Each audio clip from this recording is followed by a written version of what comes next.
que fue el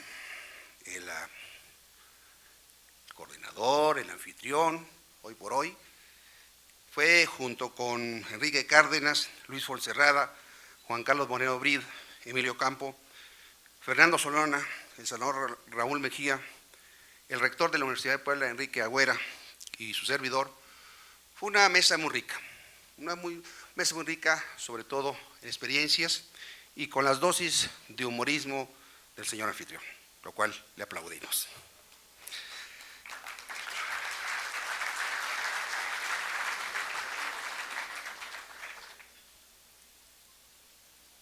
Hay un consenso generalizado de que las cosas en México no marchan bien. En los últimos años hemos tenido un crecimiento mediocre inferior al 12%. No se generan, al 2%, no se generan empleos suficientes, la pobreza y la desigualdad crece, nos rezagamos internacionalmente. Se quedó en un consenso claro de que es imperativo volver a crecer. Debemos de vencer el obstáculo, diría yo, mental, que es que parece que los últimos años, sobre todo los últimos 30 años, y particularmente los últimos 12 años, no queremos los mexicanos crecer. Hay que cambiar mentalmente. Queremos volver a crecer en México a tasas que nos hagan que nuestra población, nuestro Producto Interno Bruto crezca. A la propuesta del 6% significaría que en 12 años el producto se duplicaría y los ingresos de los mexicanos también se duplicarían. Primer paso, crecimiento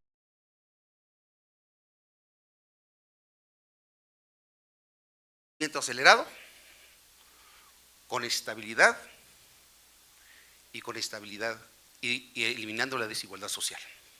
Las dos son condiciones necesarias, no la una ni la otra, las dos van de la mano.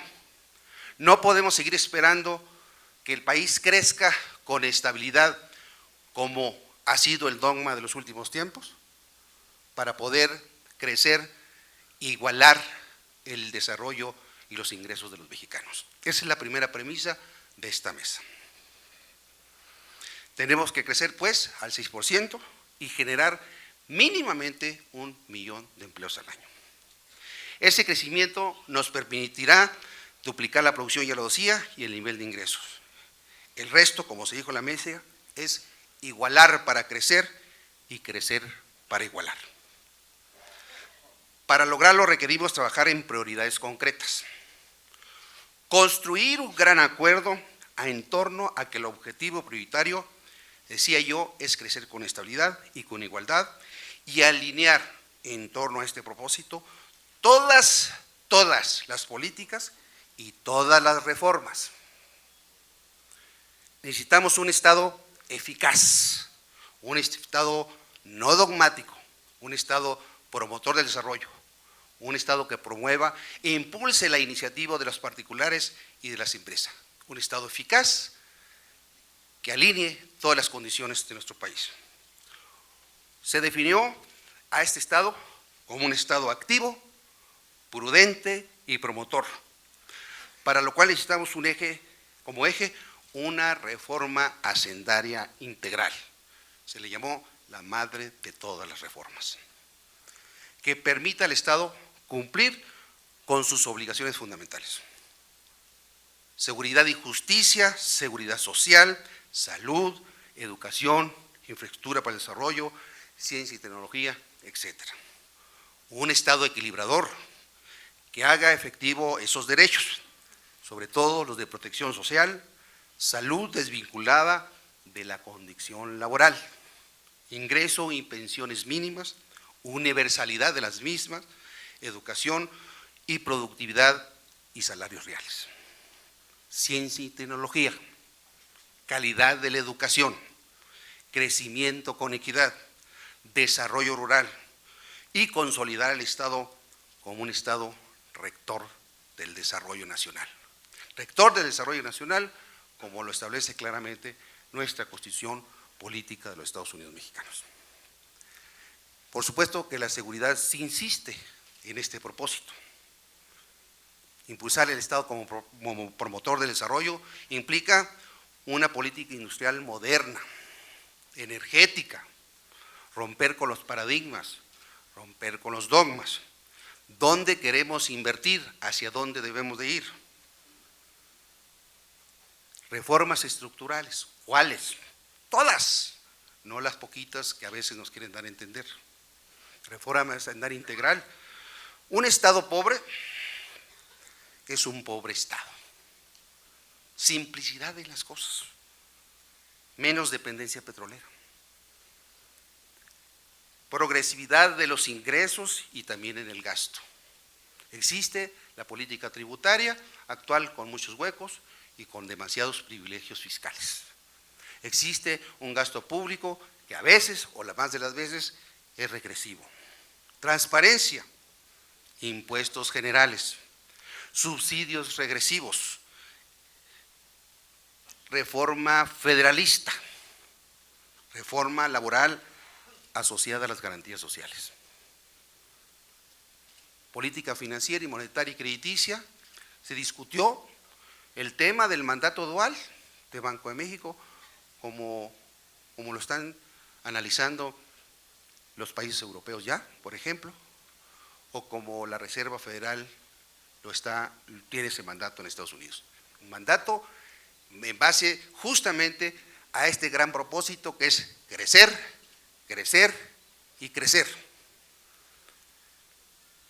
Tenemos que un Estado fuerte que regule y modere y module los excesos del mercado.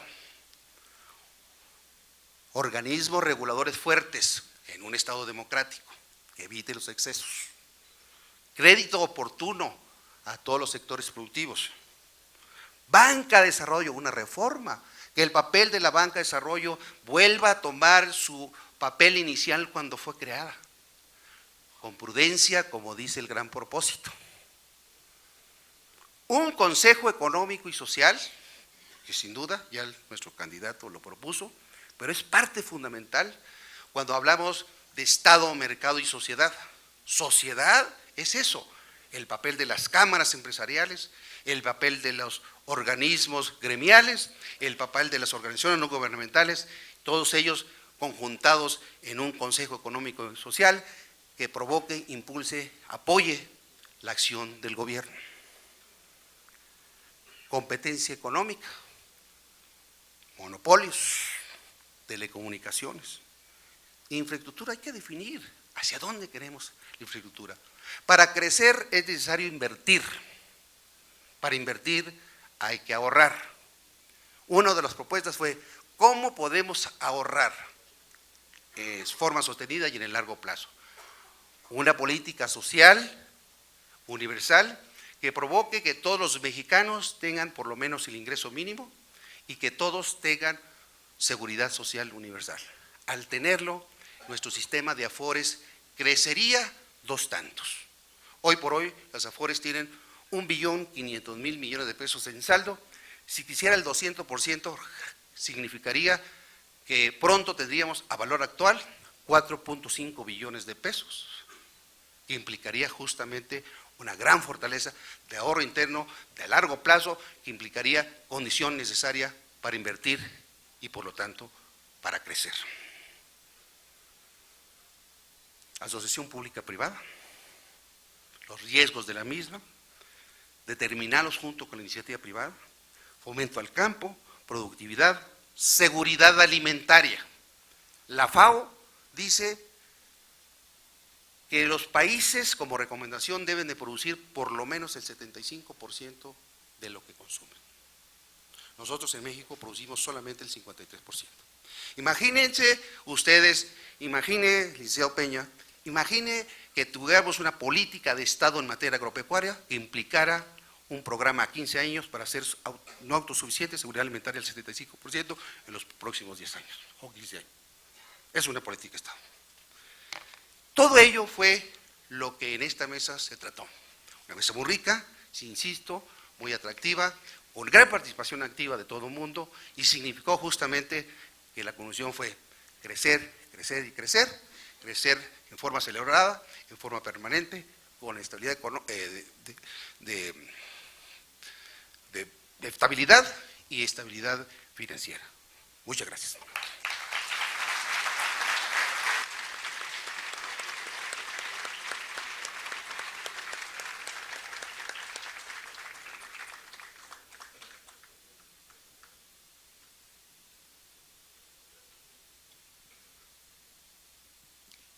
Es momento de escuchar la intervención del diputado